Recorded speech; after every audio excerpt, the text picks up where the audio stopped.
Dalam doa ya. Mari kita berdoa. Bapak, kami bersyukur kami sekali lagi mendapatkan satu waktu bersama dengan Engkau dan terang Kristus yang terus tidak pernah berhenti menyala, membimbing kami dan menyertai kami, serta membawa seluruh isi kitab suci untuk memproyeksikan dan menyatakan kemuliaan anakmu yang tunggal. Kami bersyukur juga jika Kau kumpulkan kami dan bawalah kami dengan kuasa roh-Mu untuk membawa seluruh jiwa raga kami siap dan menjadi penurut firman-Mu. Terima kasih Bapa, di dalam nama Tuhan Yesus kami serahkan doa kami. Amin. Kita buka Kejadian pasal 35 ya. Kejadian pasal 35.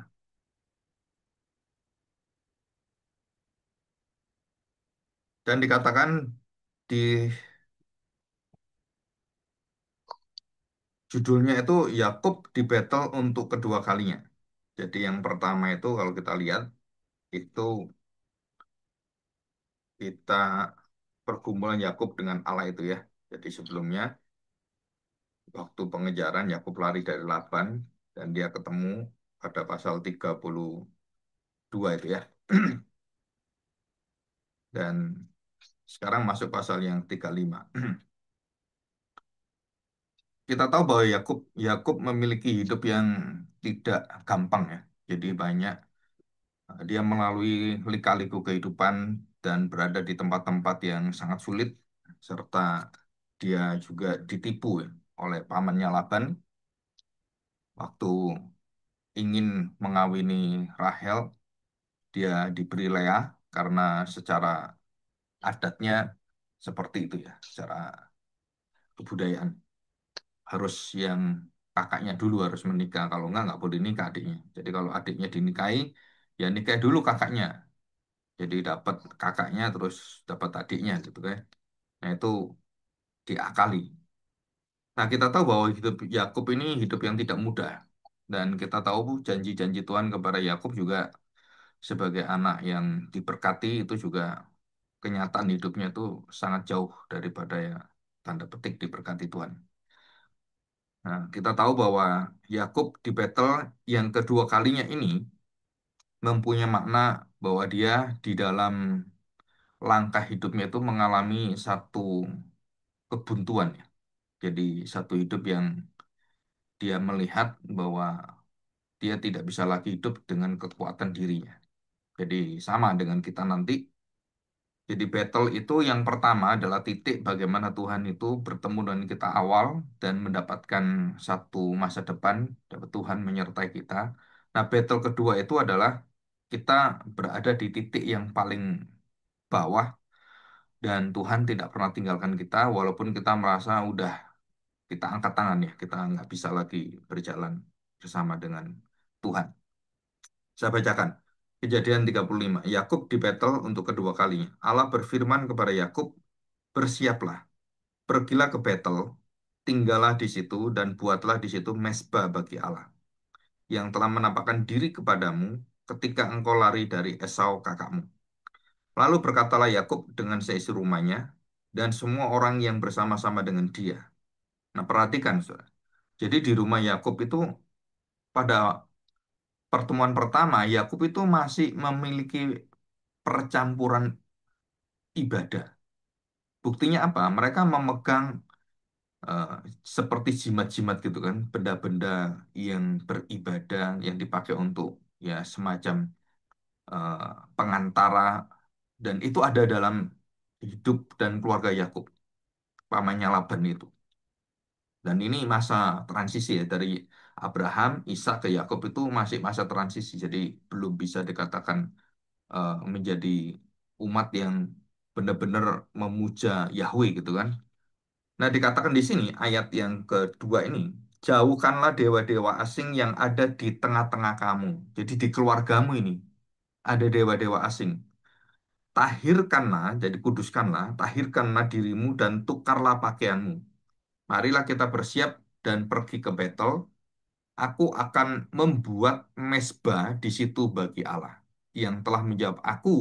Nah, dikatakan sini Allah yang telah menjawab aku pada masa kesesakanku dan yang telah menyertai aku di jalan yang kutempuh.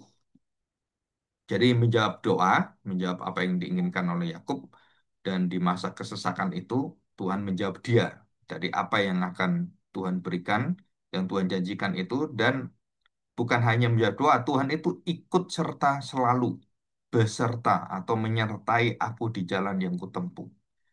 Mereka menyerahkan kepada Yakub. Nah, mereka ini keluarga mereka ya, termasuk anak istri itu ya. Mereka menyerahkan kepada Yakub segala dewa asing yang dipunyai mereka dan anting-anting yang ada pada telinga mereka. Lalu Yakub menanamnya di bawah pohon besar yang dekat Sikem. Sesudah itu berangkatlah mereka dan kedahsyatan yang dari Allah meliputi kota-kota di sekeliling mereka sehingga anak-anak Yakub tidak dikejar. Anak-anak Yakub ya, tidak dikejar. Dan mereka bangsa-bangsa sekeliling itu kan bangsa-bangsa yang ya bangsa biadab itu ya. Jadi begitu ada rombongan, oh apalagi orang-orang rombongannya orang kaya, ah itu udah habis dia. Tapi Tuhan mendatangkan kengerian, dikatakan di situ.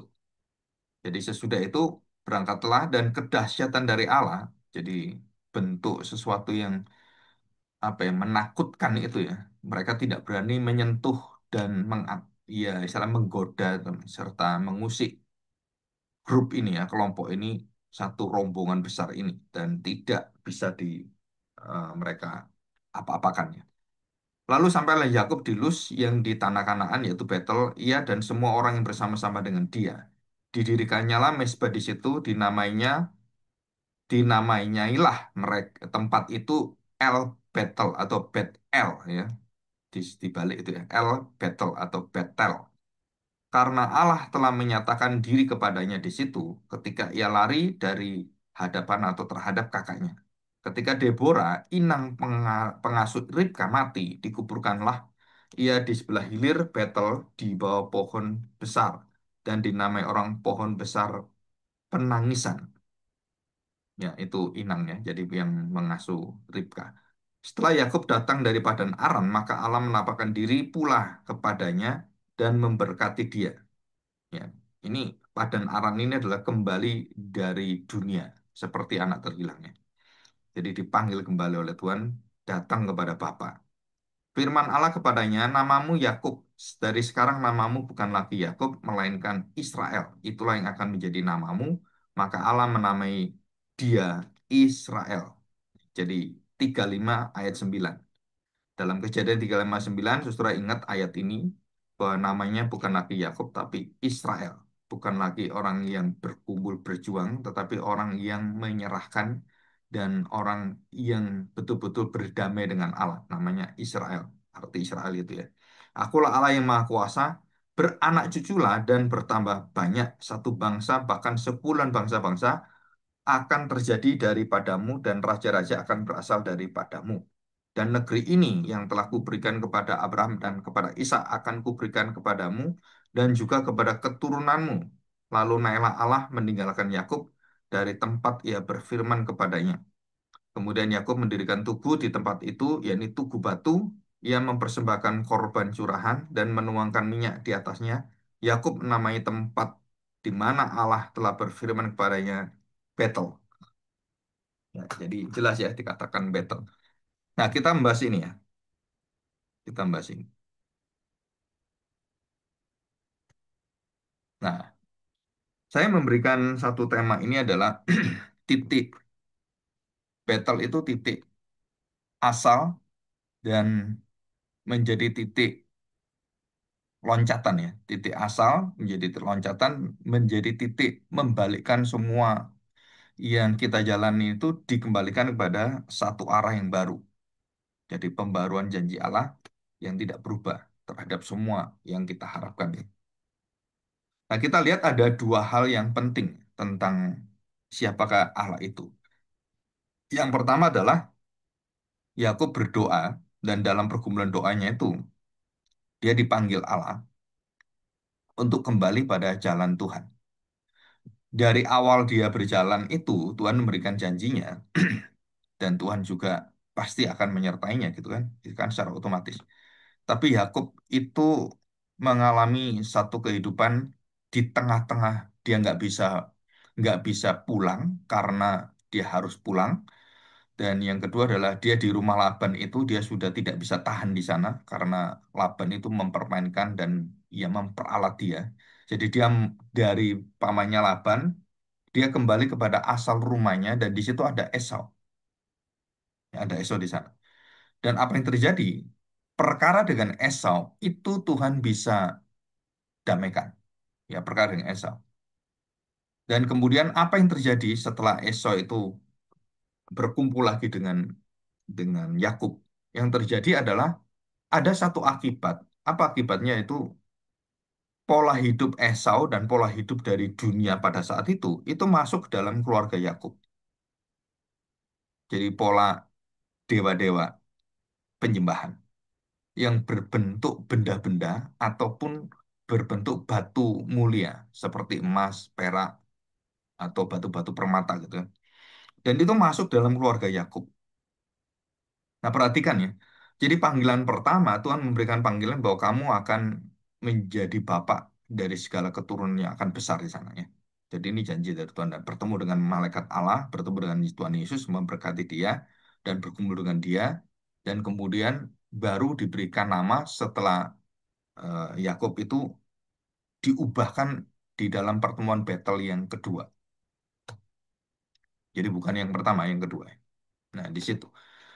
Nah, apa yang terjadi? Jadi secara manusiawi gitu ya, secara manusiawi wajar bahwa Yakub waktu berjalan meniti jalan Tuhan itu, terang pimpinan terang ilahi itu, dia tidak menjadi orang yang imun, bersih dari segala dosa dan segala berhala. Bahkan dikatakan dalam Alkitab, itu berhala itu masuk dalam keluarga dia. Jadi masuk dalam keluarga Rahel, Lea, Laban itu kan masuk juga penyembah berhala kan. Dan keluarganya pun terkamiri dengan hal seperti itu. Maka Tuhan waktu memanggil Yakub di situ, maka Yakub secara sadar, dia langsung secara otomatis dalam dirinya sendiri, dia meminta supaya orang-orang semua itu mempersembahkan semua apa yang ada di milik mereka yang berkaitan dengan dewa-dewa itu untuk dikubur. Ya, di Sikem itu kan dikubur di bawah, ditanam di bawah. Yaitu emas perak, pokoknya yang berubah berkaitan dengan berhala-berhala itu dikubur artinya harus ditinggalkan. Nah, pada waktu Yakub memerintahkan itu, berarti dia memiliki satu pengetahuan tentang Allah bahwa Allah itu adalah Allah yang tidak boleh ada ilah lain. Jadi waktu dia dipanggil itu menyadarkan dia bahwa apa yang harus saya tanggalkan, saya tinggalkan. Yang terutama adalah yang berkaitan dengan apa? Mencambangkan hati kepada Allah lain. Jadi Yakub langsung tahu bahwa, wah ini Allah memanggil saya. Berarti sebelum saya ketemu dengan Allah, sebelum saya mendapatkan pimpinan dari Allah, maka dia mempersiapkan diri. Salah satunya adalah tanggalkan semua yang bersifat ilah atau penyembahan. Apakah itu kesenanganmu, apakah itu hobimu, apakah itu mungkin juga bisa talentamu gitu ya, atau mungkin bisa juga pekerjaan yang menyedot seluruh waktumu. Jadi banyak orang yang meremehkan bersekutu dengan Tuhan. Kenapa? Karena mereka tidak memiliki waktu. Sibuk karena kerja, sibuk karena melakukan ini, dan banyak hal. Ataupun kalau kita ini persekutuan doa ya, persekutuan doa itu di mana-mana yang ikut itu amat sedikit. Kenapa? Karena mereka tidak pernah menyadari pentingnya kita berdoa untuk diri kita sendiri, untuk keluarga kita, untuk orang lain, dan untuk negara.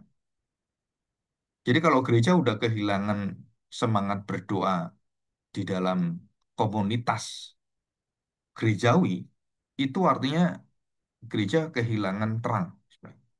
Dan semua jemaat yang bersama-sama dengan gereja itu, mereka harus seperti Yakub, keluarga Yakub ya.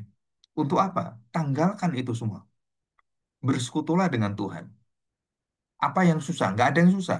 Yang susah itu adalah hati kita yang enggan, yang malas, yang memang tidak memiliki kerohanian yang betul-betul apa ya istilahnya orang itu merindukan Allah dan itu bahaya sekali. Kenapa?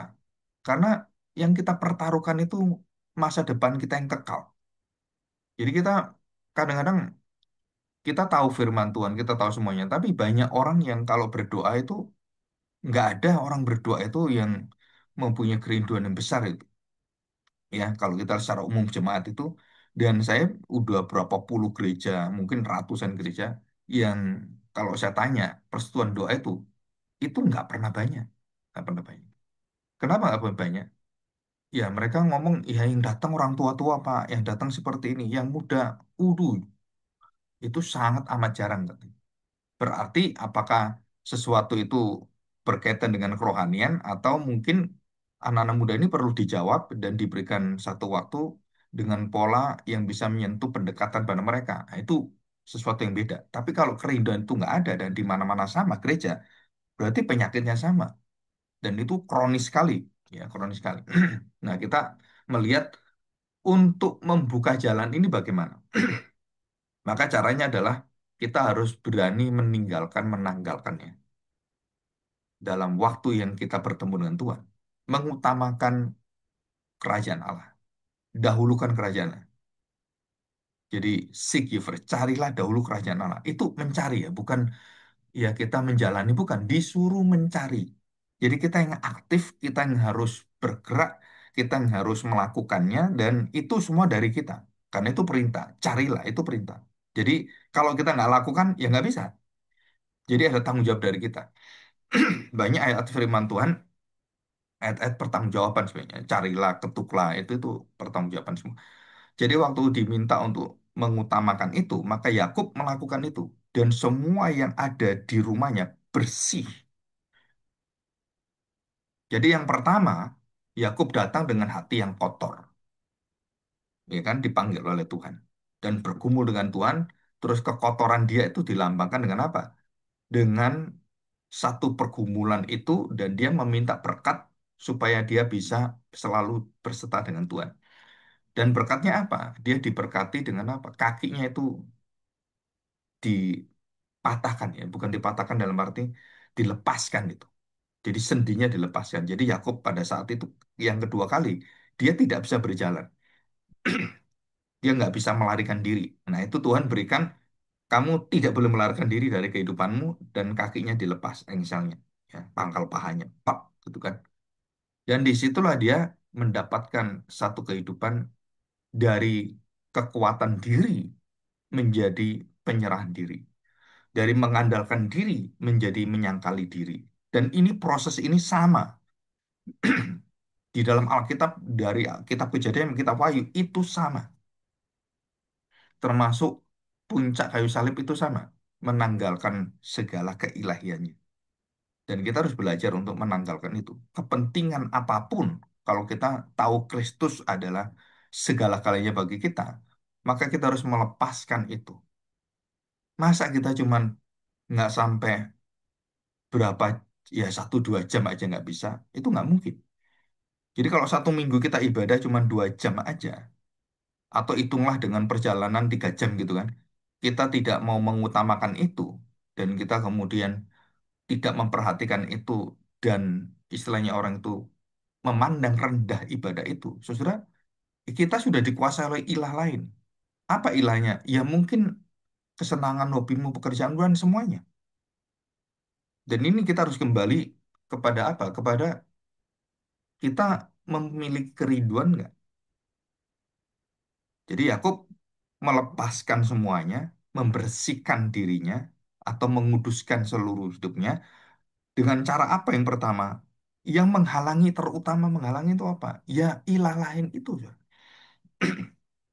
Yang berbentuk dengan apa? Ya kesenangan, perhiasan itu kan kesenangan kan? Oh ini perhiasan-perhiasan yang bagus ini itu kan kesenangan. Ini menunjukkan bahwa ada keterikatan dan itu harus dilepaskan. Dan bagusnya dan sangat luar biasanya, seluruh keluarga itu sadar juga. Dan anaknya, istrinya semua nyerahkan semua. Saudara. Baru Yakub ketemu dengan Tuhan. Jadi ini berbeda dengan battle yang pertama. Ya. Battle pertama itu dalam segala kekotorannya, datang pada Tuhan, dan kemudian Tuhan proses. Nah, battle yang kedua, tanggung jawab manusia adalah mempersiapkan diri semuanya dan melepaskan semuanya, dan dia datang pada Tuhan. Nah, barulah dari sana Tuhan memberi perintah beranak cuculah, bukan pada battle yang pertama. Bukan pada battle pertama, ya, pada battle yang kedua. Kenapa? Karena segala sesuatu sudah bersih dan dia sudah mempersiapkan diri seluruh anak-anaknya. Nah, baru kamu menjadi bangsa yang siap, yang memimpin, dan yang akan menjadi berkat terang bagi bangsa lain. Di situ. Ya, jadi ada dua hal yang penting, yaitu Allah menjawab aku dan aku kemudian bertanggung jawab. Yang kedua, Allah menyertai aku di jalan yang kutempuh. Artinya apa? Allah tidak pernah istilahnya itu tulis. Allah bukan Allah yang tidak berempati.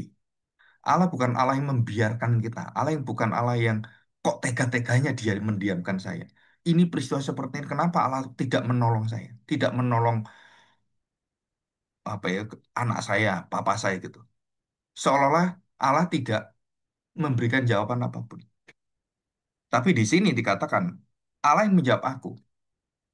Jadi Yakub tahu betul bahwa Allah itu tidak pernah tidak menjawab. Ini kalimatnya kalau kita lihat dalam bahasa aslinya, Allah menjawab aku itu adalah bentuk daripada kalimat yang sudah dari sananya Allah itu akan selalu menjawab doa kita dan selalu akan membawa doa kita kepada seluruh kehendaknya.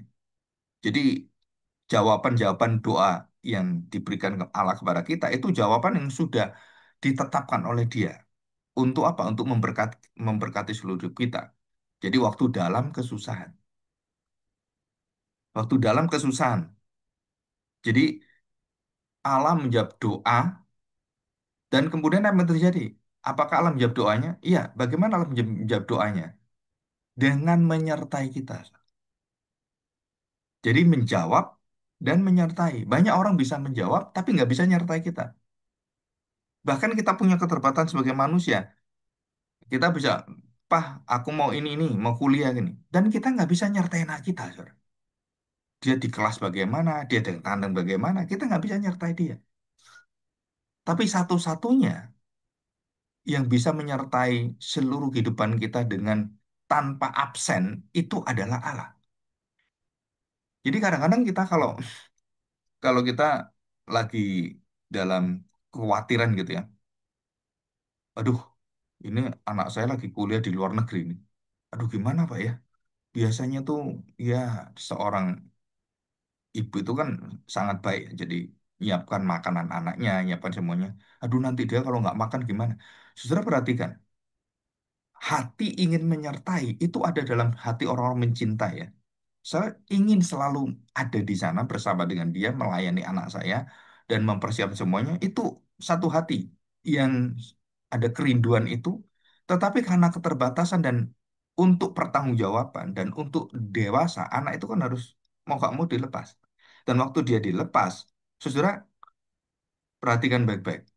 Semua manusia tidak ada yang bisa menyertai manusia setiap saat.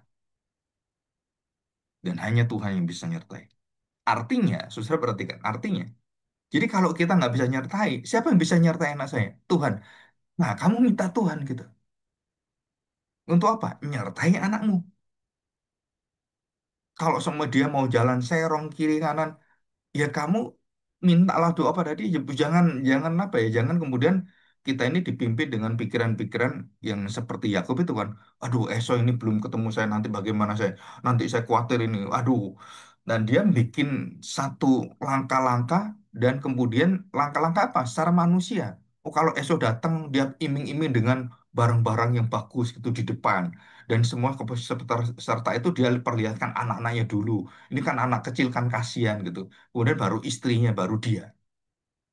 Sebenarnya ini pola pikir Yakub ini yang waktu ketemu Esau, walaupun dia sudah bergumul dengan Tuhan, mengerti siapa Tuhan, dan dia betul-betul bukan hanya seperti kita yang ngerti secara pengetahuannya, dia bertemu dengan Allah loh. Yakub itu bertemu dengan Allah. Saudara.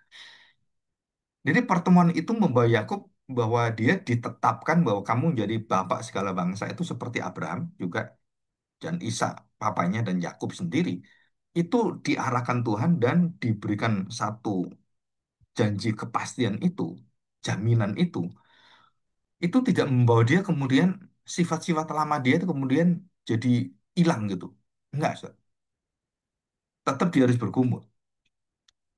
Dan setelah dia melihat bahwa kondisi dia itu betul-betul harus menghadap pada Esau dan tidak ada sesuatu yang bisa dia lakukan dan dia harus menanggalkan semuanya itu, maka yang bisa menyertai dia siapa? Bukan pikiran, bukan kepintaran dia, akal-akalan dia nggak bisa sekarang. Kamu lari juga nggak bisa, maka kamu nggak bisa. Kamu dengan cara itu benda-benda yang banyak itu, yang bekel-bekel yang luar biasa, emas perak gitu kan, itu tidak membuat Esau itu bertobat. Enggak, tidak membuat Esau hatinya berbalik, bukan. Yang bisa membuat Esau itu berbalik itu ya hanya Tuhan. Yang bisa melindungi anak kita di seberang di negara yang lain itu ya Tuhan. Dan saudara belajar percaya pada Tuhan yang bisa menyertai tidak seperti kita menyertai anak kita.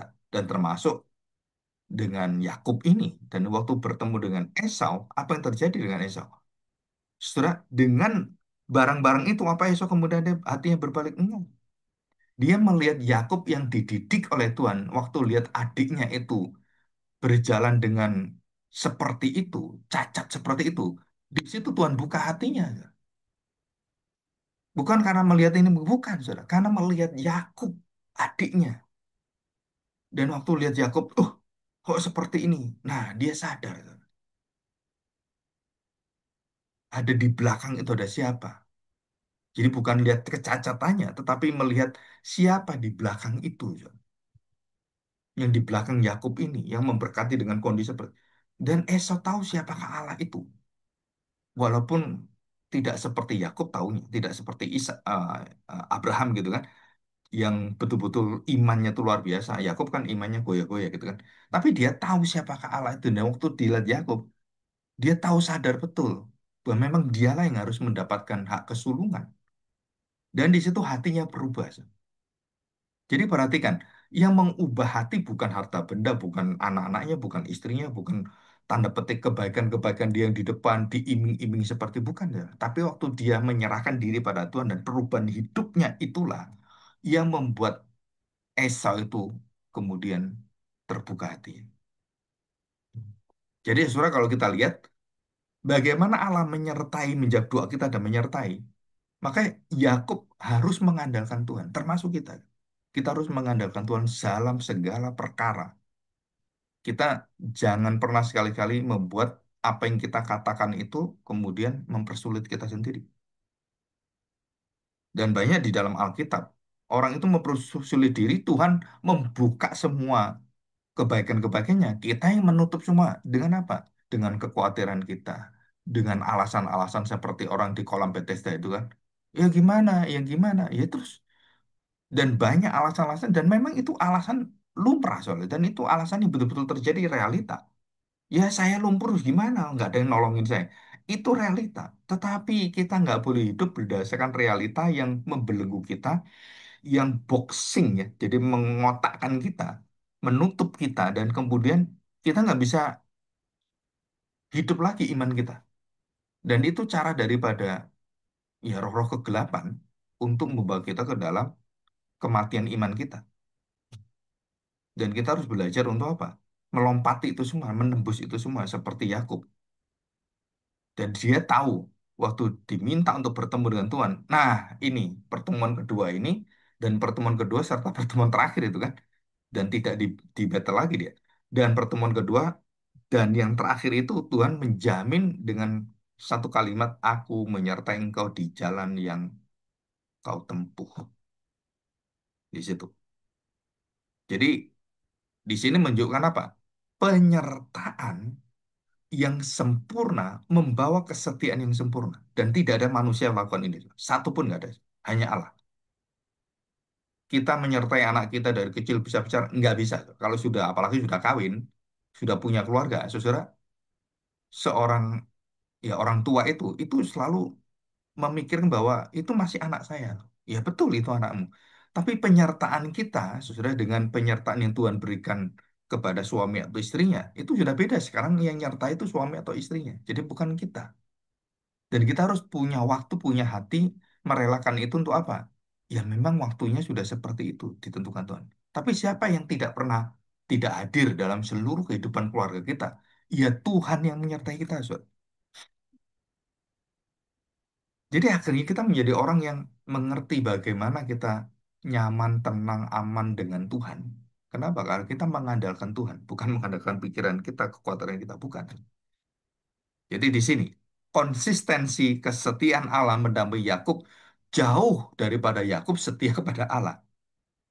Jadi kesetiaan itu sesuatu yang memang harus ada di mana? Saudara, apa arti kesetiaan?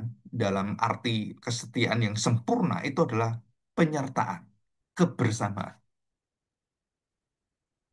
Saudara, pernikahan yang sejati itu kalau kita lihat di dalam hidup kita manusia, itu tidak akan menjadi pernikahan yang kekal. Kenapa, Saudara?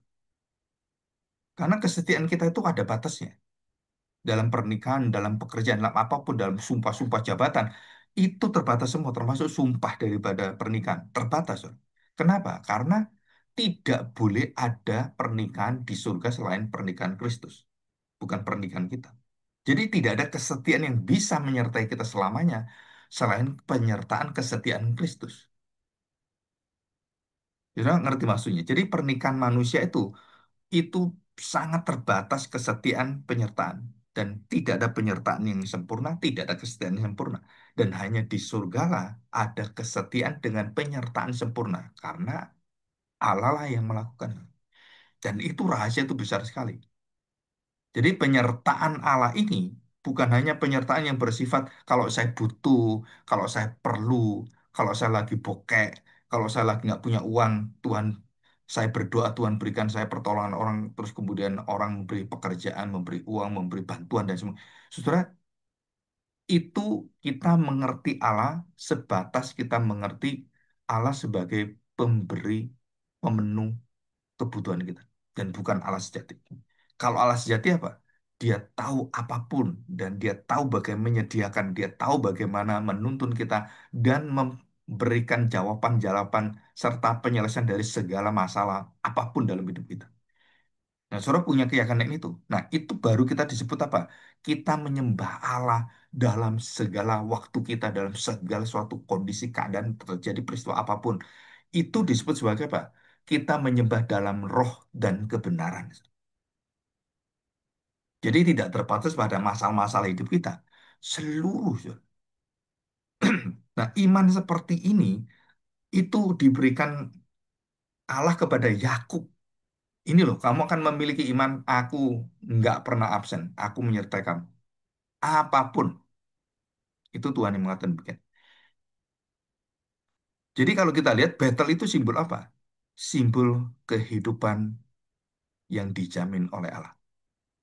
Battle pertama, saudara, titik asal bagaimana kita dipanggil dari gelap menjadi dalam terang.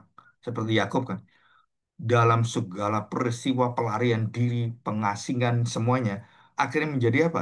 Kamu harus siap bersama dengan Tuhan, memulai hidupmu, dan bertemu dengan Tuhan. Nah, itu titik asal iman Yakub. Ya, sama seperti Yakub, banyak anak muda berjumpa dengan Tuhan, dan kita semuanya pada titik awalnya, masa remaja baptisan awal. Tetapi pada masa kritis, pada masa-masa mencari identitas diri, anak-anak muda itu dari umur sekitar 12 sampai 20 20 tahun lah waktu dia kuliah. Itu banyak anak-anak muda itu titik awalnya tuh hilang semua dia. Terkubur, kabur gitu kan. Dan dia kemudian menjadi orang yang mencari jawaban dalam hidupnya. Dan waktu dia SMA kuliah, mereka kemudian bertobat kembali. Nah, itu titik yang kedua. Dan banyak seperti itu. Saya juga sama mengalami hal yang seperti itu ya. Jadi dari kecil tidak bertuhan. Tapi kemudian SD itu dipanggil Tuhan, dan SMA itu bergumul. Setelah kuliah baru menerima panggilan Tuhan, penyertaan Tuhan itu. Nah, titik asal ini merupakan satu hal yang penting ya. Kenapa? Karena kita harus ingat di mana titik battle kita, pertemuan kita dengan Tuhan. Kita harus betul-betul ingat kapan itu. Dan surah itu catat Dan kalau kita dalam masalah-masalah besar, suruh ingat titik asalmu yang akan membawa titik penyertaan Allah, janji Allah di battle yang kedua. Dan battle kedua ini battle yang selamanya. Aku menjadi battlemmu, battle, battle, ya battle gitu kan. Jadi akulah yang menjadi penuntun gembalamu dan menjadi seluruh pimpinan hidupmu. Nah, itu di situ. Jadi battle yang kedua itu adalah bagaimana kita yang terikat dengan banyak hukum-hukum dunia itu dilepaskan Tuhan dan terikat dengan apa? Hukum kasih Tuhan. Titik balik kritis kita adalah Kristus. Jadi titik baliknya itu dalam hidup yang betul-betul dalam masalah besar, masalah apapun, baik yang terkecil sampai masalah yang berat, saudara itu waktu kita menghadapi krisis seperti itu, saudara kita harus kembali kepada apa? Janji Tuhan dan dikatakan di situ bagaimana Tuhan Yesus mengatakan, ingatlah, aku akan menyertai engkau di segala waktu, segala zaman, dan aku tidak pernah tinggalkan engkau. Dan yang bisa menyatakan itu siapa? Ya, Kristus. Jadi ketakutan, kehilangan, kedukaan, terus bermacam-macam problema dalam kehidupan kita, saudara. Saudara, kita harus bisa menyembuhkan diri kita sendiri. Tuhan Yesus memerintahkan ya kepada murid-muridnya. Nah, saudara, banyak orang berpikir bahwa Tuhan Yesus itu hanya rasul-rasul. Usirlah setan, sembuhkan segala sakit penyakit. Terus banyak orang berkata, Pak, itu hanya untuk rasul. Saudara, saudara kalau baca ayat itu adalah ayat nanti kita akan pelajari secara mendalam. Bahwa ayat itu bukan hanya sakit penyakit pengusiran setan secara fisikal. Saudara. Banyak gereja bisa ngusir setan, tapi dalam dirinya sakitnya itu luar biasa. Saudara, banyak orang berpikir sakit itu, oh sakit pinggang, terus sakit batuk, flu, itu sakit. Bukan, saudara. Yang dimaksud Tuhan Yesus, sakit itu adalah sakit jasmani dan rohani. Saudara. Bukan sakit-sakit yang fisik, bukan, saudara. Itu perintah Tuhan itu, kamu harus sembuhkan orang-orang sakit dan orang-orang mengusir setan itu. Saudara, itu dua wilayah, wilayah yang kita lihat dan wilayah yang nggak kita lihat. Jadi dua penyakit, penyakit fisik, penyakit yang bersifat yang tidak fisik. Dan ada satu kekuatan yang di atas itu adalah ada kekuatan roh gelap itu yang menguasai hidup manusia. Dan itu berkaitan semua, Zak. Berkaitan semua. Dan Yakub waktu disertai oleh Tuhan, saudara perhatikan baik-baik. Ayat firman Tuhan mengatakan apa? Bangsa-bangsa. Nah, Yakub itu kan itu rombongan kecil. Rombongan yang ya nggak sampai berapa orang, cuma berapa puluh orang kan. Dan rombongan itu biasanya menjadi korban kalau dia rombongan-rombongan orang kaya itu dirampok habis-habisan. Kalau dia lewat negara satu, bangsa-bangsa lain, ya habis dia. Istrinya diambil, anaknya dijadikan budak gitu kan. Dan waktu Tuhan menyertai menyertai Yakub, saudara, kita diberikan kuasa perlindungan yang membuat bangsa-bangsa lain mengalami kedahsyatan. Nah, saudara perhatikan ya kalimat ini ya. Seolah-olah itu kan Yakub, Pak, bukan kita. Salah, saudara. Saudara salah. Setiap orang Kristen yang sungguh-sungguh menyembah Tuhan, itu mereka itu di sekeliling kita ya, orang-orang yang membenci kita, itu semua ketakutan. Tahu Kristen, tahu saya pendeta gitu. Wih, dia langsung takut. Saudara. Takut apa? Takut didatangi. Rumahnya itu ditutup dan kalau bisa jangan ketemu dengan dia. Bahkan lewat rumahnya itu menjauh dari rumahnya. Kedahsyatan itu sebenarnya merupakan kekudusan Tuhan. Ya. Kalau kita lihat, kita teliti lebih dalam. Seperti Allah datang di Sinai kekudusan kan. Nah, waktu orang-orang yang mengalami Kristus dan hidup disertai oleh Kristus, saudara, itu punya aura surgawi, kedahsyatan surga. Jadi kalau saya mau jahat ini ya, terus ini, wah, Jangan macam-macam kamu. Kenapa? Itu yang pernah kita lihat itu. Itu ada api yang dari langit itu menyertai mereka. Mereka udah ngeri. Nah, seperti itu orang-orang ya orang-orang memusuhi orang Israel juga sama. Kamu musuh Israel kenapa? Nggak ada gunanya. Hancurlah kita. Kamu nyerang Israel. Aduh, hancur lebur kita. Kenapa? Dia disertai Allah. Dan sekarang orang-orang yang musuh Israel itu hancur semua itu. Dihancuri semua, dibomi semua kan. Sudah bayangkan kedahsyatan itu sudah ada dan itu orang-orang mau tidak mau mau kamu benci Israel, kamu senang Israel. Ya sama, sama seperti orang Kristen. Kamu bakar gereja. Apa gunanya? Besok yang bakar mati, saudara. Nggak sampai berapa hari mati. Dan Tuhan itu kalau dengan kekuatan kedahsyatannya, luar biasa. Bisa diambil nyawa kita. Orang memusuhi, kan saya sering sharing kan. Ada pendeta dimusuhi, mau dipecat. Dan yang mecat itu langsung ditabrak mati. Saudara. Dan itu bukan satu dua kali, banyak. Saudara. Nah sekarang kalau kita lihat, kalau Tuhan menyertai kita dengan kuasa yang luar biasa itu, saudara masih berani gitu melawan Tuhan. Kan nggak mungkin, saudara. Kenapa? Ya kita tahu kalau bangsa lain aja takut, apalagi kita, saudara. Jadi rombongan itu ada rombongan yang dikuasai dan dilindungi. Mungkin kalau kita lihat dengan kitab Mazmur, malaikat-malaikat Allah itu bersama dengan Yakub, saudara. Sehingga bangsa-bangsa lain itu gentar semuanya. Siapa yang gentar? Bangsa-bangsa gentar kenapa? Karena mereka dipimpin oleh roh jahat yang ada ilah-ilah mereka dan ilah-ilah mereka takut dengan malaikat-malaikat yang dari Allah. Jadi ini sebenarnya peperangan rohani yang kita nggak pernah sadar itu. Kok bisa mereka takut? Mungkin ini kan rombongan kecil, ya dilihat kecilnya ya nggak ada takutnya. Tapi kuasa penyertaan Allah dan penjagaan malaikat-malaikat itu, yang takut itu yang mimpin mereka yang di atas mereka roh itu. Saudara. Dan roh itu tahu semua. Saudara. Kalau ini malaikat yang menjagai malaikat terang dan ini yang roh jahat itu dunianya tahu. Saudara. Oh ini dijagai, oh, nggak bisa kita. Kenapa? Oh itu malaikat-malaikat. Kita nggak bisa perang dengan mereka, pasti kita kalah. Nah, itu seperti itu. Dan selalu kita lihat bahwa dunia kita ini sudah tidak ada kepastian. Yang pasti adalah janji Tuhan. Ya, sekali lagi, dunia ini tidak pernah menghadirkan kita jaminan kepastian. Apapun keselamatan, asuransi jiwa, semua. Sudah semakin kita dijaminkan, semakin kita itu berarti kita nggak punya jaminan. Dan siapa yang bisa menjamin? Dan hanya Tuhan.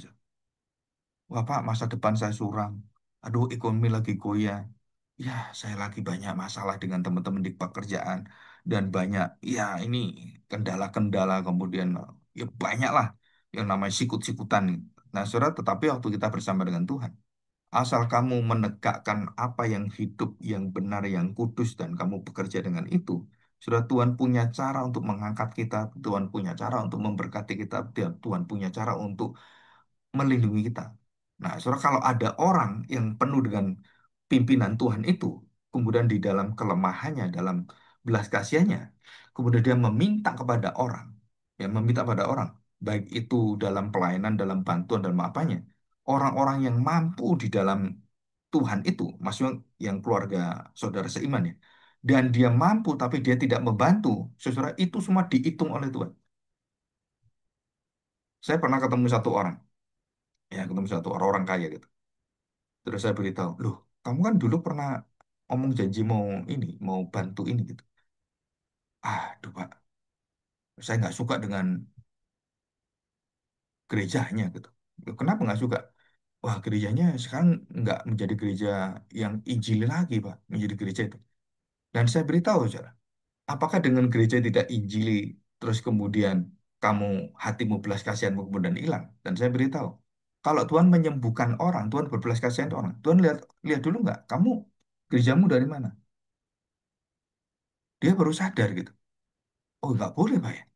Nggak boleh. Itu Tuhan tanam hatimu. Dia mau berubah apapun. Kamu itu jadi saluran belas kasihan Tuhan. Begitu kamu nggak kasihkan, dan saya beritahu, itu saya banyak punya teman. Dia berjanji pada Tuhan akan memberikan ini, itu, kemudian nggak jadi, Saudara. Ambruk itu bangkrut, Saudara. Kenapa ya? Kamu pernah janji pada Tuhan ditagih oleh Tuhan. dan kamu nggak berikan seperti anak anak dan Safira, ya kamu bisa mati kamu. Dan kalau Tuhan mau balikan, bagus. Kalau Tuhan biarkan sampai kamu kemudian merengek-rengek dibiarkan terus sampai kamu melarat gimana? Ya kalau udah ditutup Tuhan jalan hidupmu, seperti bangsa Israel 70 tahun kamu menderita, ya kamu terima sampai 70 tahun. Dan semua hak Tuhan. Kenapa ya? Karena kamu melawan Tuhan. Waduh, berarti gimana Pak? Ya minimal kalau kamu taruh uang di bank ada bunganya, kasih bunga dong ke hamba Tuhan itu. Nah, saya guru seperti itu, Sob. Kalau dunia aja tahu bagaimana memberi yang baik, kalau dia bersalah ya kasih bunganya gitu kan. Nah, kalau kamu, ya kamu hitung sungguh-sungguh kamu itu bener nggak hatimu itu. Kalau enggak ya nggak usah. Lebih baik daripada kamu memberi terus hatimu nggak bener. Enggak Pak, saya mau gitu. Jadi nggak boleh. Nah, dia cuman pikiran dia tuh kalau udah nggak gereja bener ya nggak usah dikasih gitu. Nggak bisa, Sob. Kalau udah Tuhan suruh ngasih, nah pada saat dia mengasih itulah dia menyampaikan kebenaran Allah. Dan ingatkan pada dia, kalau kamu kasih sampaikan, loh saya tuh melihat kamu itu masih di dalam Tuhan, eh, injili imanmu gitu, saya berikan ini gitu. Teman, karena kamu mau berubah nggak berubah, ini dari Tuhan, saya kasih gitu. Nah itu bisa mengingatkan hamba Tuhan pendeta itu untuk apa? Oh iya, waktu saya berada bersama dengan Tuhan, orang memberikan saya belas kasihan. Waktu saya meninggalkan ajaran yang benar, Tuhan masih belas kasihan dengan saya. Loh, hari Tuhan itu luar biasa gitu. Terus dites, diuji, siapa yang hatinya benar itu selalu setia pada Tuhan. Dan ya akhirnya yang terjadi apa? Ya jemaatnya akhirnya yang nggak mau Injil ya keluar, biarin keluar. Sob. Dan dia akhirnya mempertahankan balik lagi menjadi Injili. Itu berada di pos-pos kecil gitu kan. Iya Pak, aku nggak ngerti, saya mau pegang ini terus. Kenapa? Ya tadi itu, percaya nggak kamu pada penyertaan Allah? Itu aja, Sob. Gampang, Sob. Iman itu nggak berbelit-belit. Sob. Iman itu cuma apa? Serahkanlah dirimu bahwa Tuhan menyertai kamu. Mau Daud, mau Salomo, mau siapapun sama. Dan dosa terbesar itu apa sebenarnya? Awal dari kejatuhan terbesar dari Salomo. Tidak menyerahkan, tidak memberikan diri pada Tuhan.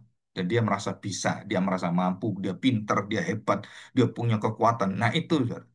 Kejatuhan iblis, kejatuhan kita, itu satu prototipe, satu blueprint kejatuhan manusia itu sama. Saudara. Ya, nanti suatu hari kita membahas tentang kejatuhan malaikat ya, supaya kita tahu apa sebenarnya inti, yaitu Tuhan Yesus membuat seluruh hidupnya diberikan pada dunia. Kalau iblis, dunia melayani dia, menjadi Allah dia. Jadi waktu Yesus naik ke kayu salib, dia menjadikan dirinya manusia seutuhnya mau berkorban dan nah itu lawannya iblis. Tuh. Lawannya hati iblis ingin meninggikan diri, ingin menyamai Allah. Yang menjadi Allah ingin menjadi manusia. Itu sudah beda jauh. Ya.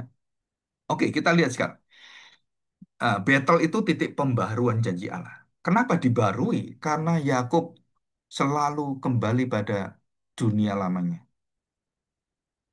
Artinya apa? Yakub bisa melupakan, bisa ya apa itu lengah gitu kan.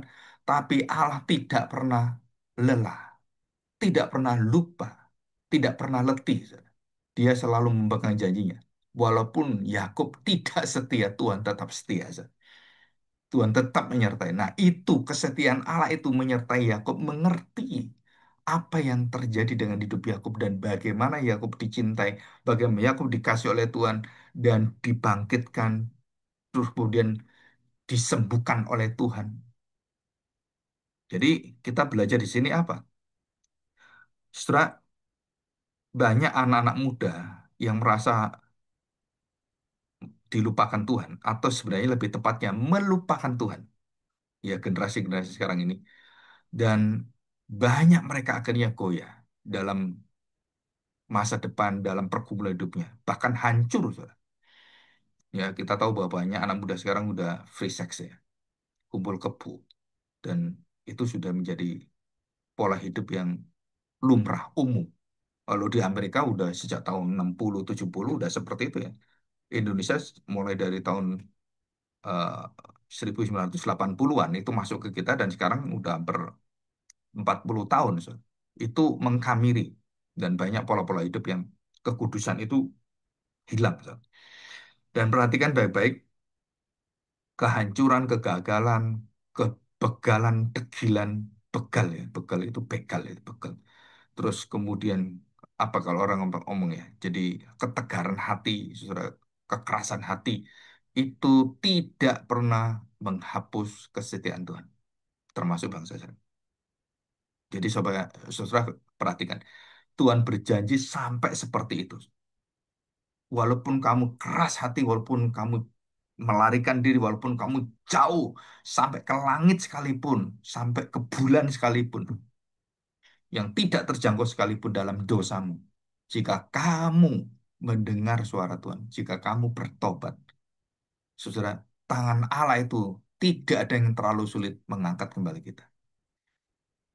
Apa itu yang menyebabkan Allah seperti itu? Ya kesetiaan Allah, saudara. Kemarin hari Minggu itu saya bertemu dengan satu orang.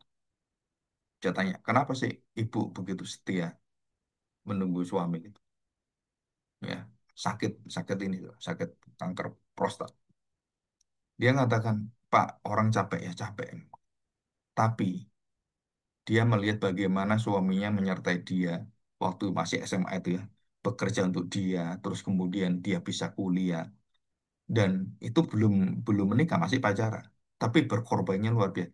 Sampai dia S1, suaminya belum masuk masuk universitas ya. Sampai dia jadi, sampai dia punya kerjaan, nah baru suaminya punya uang, dia masuk S1. Umurnya sudah berumur gitu. Dan kemudian mereka menikah, mereka punya anak, sudah kemudian suaminya sakit. Ya, suami sakit. Kalau istri yang hanya mengandalkan kepentingan diri, ah, suami saya sakit, tinggalin aja lah, saya kepingin bebas gitu.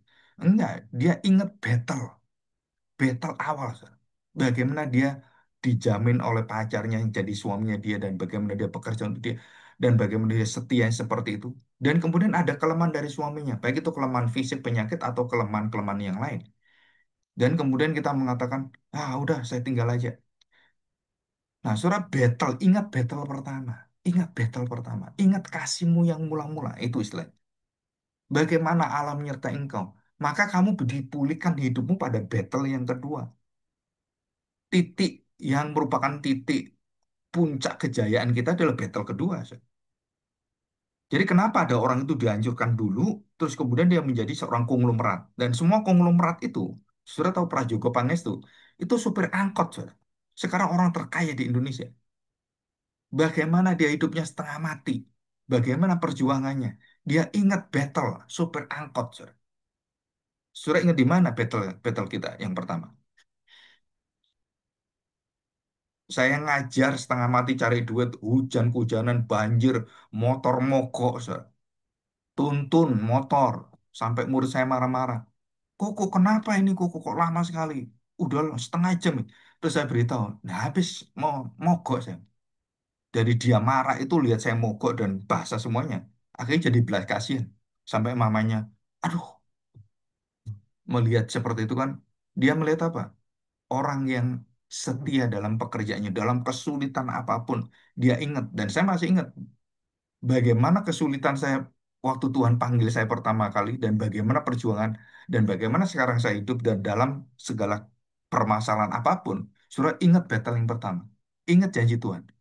Dalam segala banjir, dalam segala mogok, dalam apapun, Tuhan tidak tinggalkan engkau. Tuhan pimpin dan sampai sekarang itu. Nah, itu. Jadi, kesetiaan Allah itu jauh lebih kuat mengalahkan seluruh daripada kegagalan kita. Bahkan maut sekalipun, sakit penyakit sekalipun. Nah, kita masuk ke dalam teologi jaminan. Jadi kita di dalam pemeliharaan Allah itu ada jaminannya. Ada ketekunan Allah menjadi ketekunan kita. Banyak orang mengajarkan perseverance of the saint. Saudara itu perseverance of the saints itu bukan dari saints-nya, bukan saudara. Perseverance of divine. Itu dari Allah yang diberikan pada orang-orang percaya. Kesetiaan Allah menjadi kesetiaanmu. Jadi banyak orang sistematik teologi itu kadang-kadang ya apa ya kehilangan akarnya gitu. Nah, di sini dikatakan teologi jaminan apa? pemeliharaan Allah, kasih setia Allah, saudara, itu menjadi jaminan bagi setiap jalan hidup kita. Baik di waktu kita di dalam, di luar, di atas, di kiri, di kanan, di lembah kekelaman, di lembah penuh rumput yang betul-betul menenangkan. Saudara, Tuhan mengatakan apa? Aku bersama dengan engkau. Jangan terus melarikan diri, jangan terus mengasingkan diri, jangan terus mencari-cari hidupmu sendiri. Jangan, saudara. Kembalilah pada panggilan Tuhan, kembalilah pada jaminan Tuhan. Dan semua yang mengusik hidupmu, ilah-ilah lain, batu-batu permata, gelang cincin semua, kuburkan semuanya, selesaikan semuanya. Nah, baru kita melihat beranak cuculah. Aku memberkati engkau, aku menyertai engkau. Ya, jadi Allah menjawab doa Yakub dalam masa-masa kesulitan dengan apa? Dengan janji jaminan. Dan itu bukti kasih. Jadi teologi jaminan itu adalah teologi evidential love. Jadi bukti kasih. Saudara. Dikatakan bahwa dia tidak pernah berhenti dan kapanpun Tuhan tidak pernah jemu mencintai kita seperti kita mencintai Tuhan. Maksudnya manusia itu penuh dengan kejemuan sebenarnya. Jemu aku. Dan dikatakan di sini, Allah selalu mengulangi janjinya. Jadi kepada anak keturunan Yakub, Tuhan juga menyatakan, aku berjanji pada Yakub. Jadi kalau orang mengatakan, oh janjimu kepada Yakub Tuhan, janjimu kepada Abraham Tuhan, selalu diingatkan, mengulang. Para nabi-nabi terus mengulang ini. Saudara. Dan hari ini saya juga mengulang kepada saudara sekalian. Supaya saudara ingat kembali janji Tuhan. Kesetiaan itu betul-betul dihidupkan kembali oleh Tuhan. Dan teologi jaminan itu selalu ada teologi pengulangan, repetition theology. Diulang-ulang, diulang-ulang. Supaya apa? Memastikan bahwa kamu itu sering lupa, sering ya lengah. Tuhan ulang kenapa? Ya karena itu, kamu itu seperti itu. Ya. Dan perhatikan baik-baik, janji Allah tidak pernah ada kadaluarsa. Kalau Tuhan mengampuni, kamu harus mengampuni. Kalau Tuhan tidak mengampuni, jangan kamu mengampuni. Sebaliknya, jika Tuhan mengampuni, ampuni. Jika Tuhan tidak mengampuni, jangan ampuni. Jangan mengampuni teroris-teroris yang hatinya busuk seperti itu.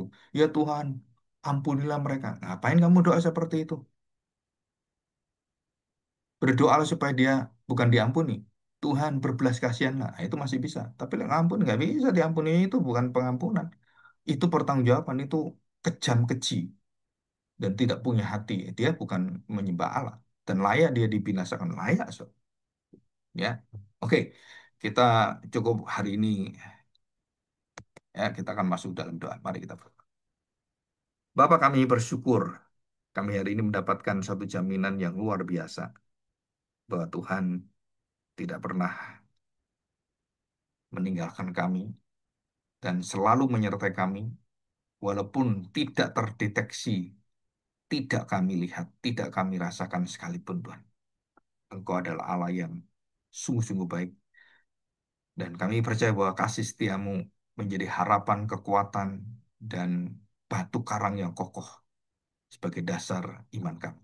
Terima kasih Bapak, di dalam nama Tuhan Yesus kami serahkan doa kami. Amin. Amin. Terima kasih Pak Agung.